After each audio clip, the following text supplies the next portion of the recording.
For the first time in history, Fender and Roland have joined forces together with their new V guitar. This baby's a Strat powered by Roland. Here's the great Jeff Skunk Baxter to tell you all about it. Let's have a look. Okay, what can you say? It's a Stratocaster. It does all the things that Stratocasters do, which we love. But I spent years in my college dormitory with a Dremel moto tool and a soldering iron, putting in every different kind of pickup that you could possibly, because people would bring into my room and say, can I have this and this and this and this? Well, it's the nice is the wrong word. One of the exceptional things about this instrument is that it has a number of different kinds of tones. I mean, it has a Stratocaster tone, and it's interesting.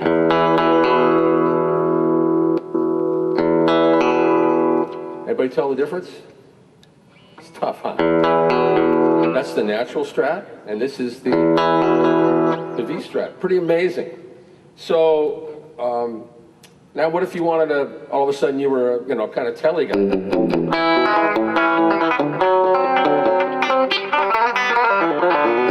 wanted to be a Telecaster player. Well, one click of the button, and you're all of a sudden a telly player.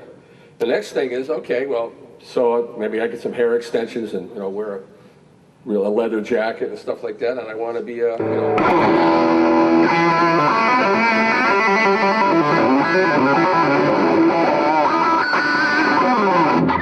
one of those guys. Well, now I can click in my humbucking pickup, and all of a sudden I'm, a death metal guy. Now that's just one thing, and again, I don't have to take a soldering iron and put 50,000 pickups and slide them in and do all this kind of stuff. This instrument does all that. Now, what if I wanted to, and this is so much fun, on a lot of the John Carpenter movies that I do, all the bloody vampire movies, John really likes baritone guitar, but, I have to pick up baritone guitar, put it on. This way I can be working in the track, saving money, and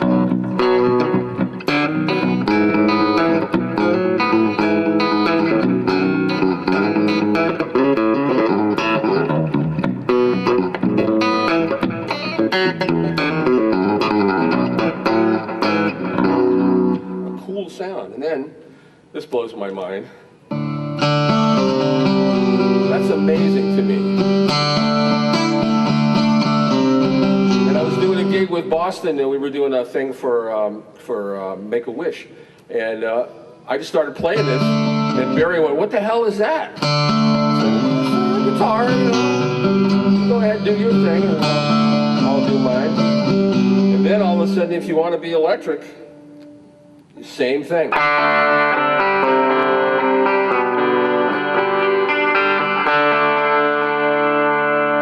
Now, somebody many years ago asked me to try to put a tremolo bar into an acoustic guitar, and I did it, but it took a lot of effort.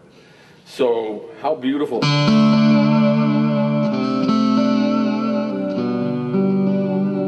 How beautiful is that?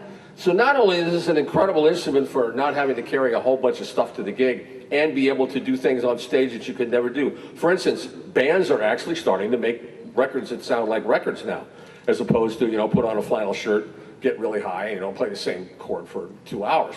That means that you got to produce records. To produce records, you have to do different things. Well, maybe you want to have an acoustic guitar in the second verse. Maybe you want to have an electric guitar in the third verse.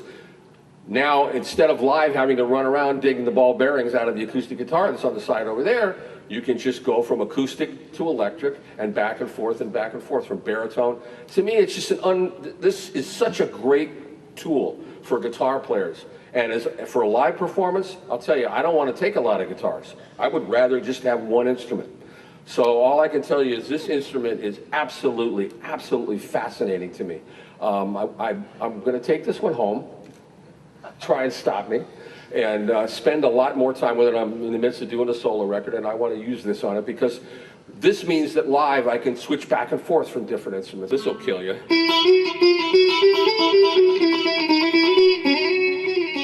For all you guys that are playing in bar bands, and it's time to crank up a Rolling Stones tune. And then, for all you guys out there going, well, all that Stratocaster crap, what about the jazzers? Well,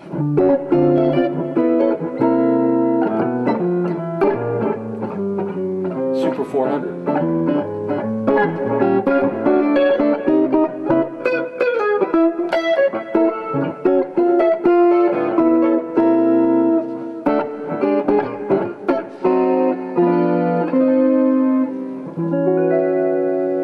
amazing to me. I can hear the wood in this guitar.